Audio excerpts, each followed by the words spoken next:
Hey guys, welcome to the Massive Iron Channel. I'm Steve Shaw. In this video, I want to talk about what the compound-only full body or frequency camp is missing. Before I get into that topic, if you have any questions or comments, drop them down below. The best topic ideas I turn into videos just like this. All right, before I get into this topic, what I'm trying to do is give you a neutral, non-biased analysis, give you some things to think about, because sometimes in lifting, we get information, it goes in this ear, it comes out this ear, and we don't always have the proper filters. Now, I have nothing against compound only.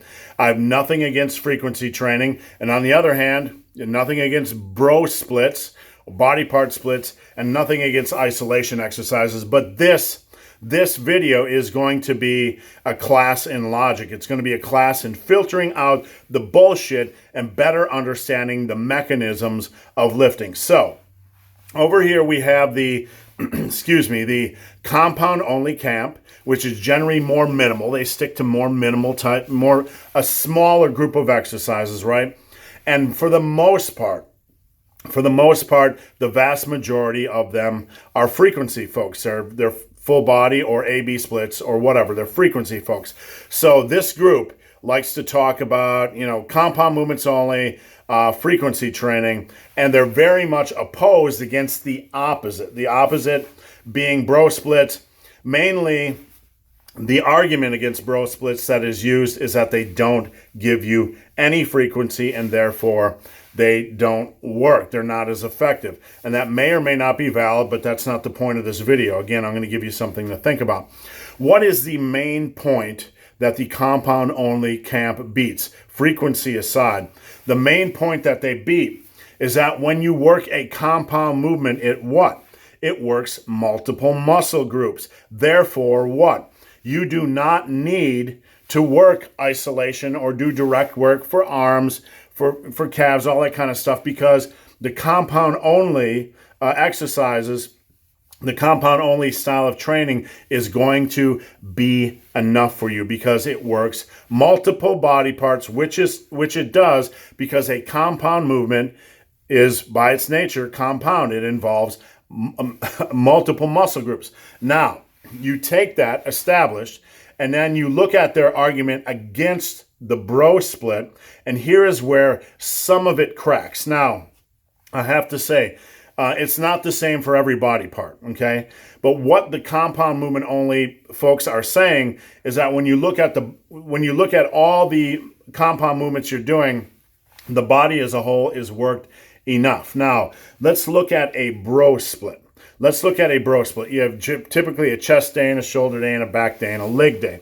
Let's look at chest and shoulder day. Are we getting any frequency? Well, using the logic of the compound only camp, yes, we are. Because when you do an overhead press, you're working what? You're working your shoulders, you're working your triceps, and to a degree, if you put your hand right there and feel, you're working your chest to a minor degree. You are doing compound movements and you're getting in multiple muscle groups. Now, chest day, you're working your chest, obviously, you're working your shoulders, you're working your triceps. So you have a chest day and a shoulder day, and guess what? They're all working to a degree, chest, shoulders, and triceps. Obviously, it's not the same degree, okay? It's not the same degree, but if we apply the logic of the compound only camp, then there is some built-in frequency in a body part split, especially with things like triceps, especially with things like shoulders, especially with things like all the posterior muscle groups involved in and to a degree anterior muscle groups involved in a squat and deadlift. If you look at back day, back obviously works your biceps. But, deadlifts and squats, to a degree, they're going to work kind of some of the same muscle groups to a varying degree. Hips, glutes, quads, that sort of thing. So what I wanted to do by making this video was to not, this isn't so much about the compound only full body camp versus the bro split, with isolation camp. What I really wanted you to see is that when you analyze these debates, they're really, the debate itself, the main points of the debate are generally more complex than the debaters are actually, digging down deep into to discover. These arguments are far more complex. A bro split does have some built-in frequency. It's going to be different for every muscle group. A bro split, you're going to get some good quality shoulder and tricep work in multiple times a week. But a back day, you're doing a little bit of biceps. You're going to get a little bit of carryover on biceps when you're doing shoulder work, when you're doing, your chest day. You're going to get some work on the biceps during eccentrics, right? So each body part's going to be different.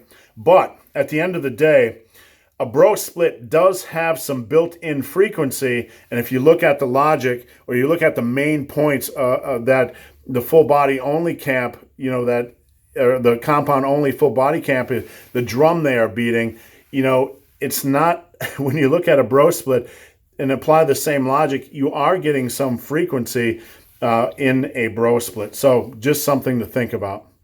So guys, hope this video has been of some help. If you have any questions or comments, drop them down below. If you made it this far in this video and have yet to subscribe to my channel, please do. I'd appreciate the support. So guys, as always, thanks for watching. Have a great day.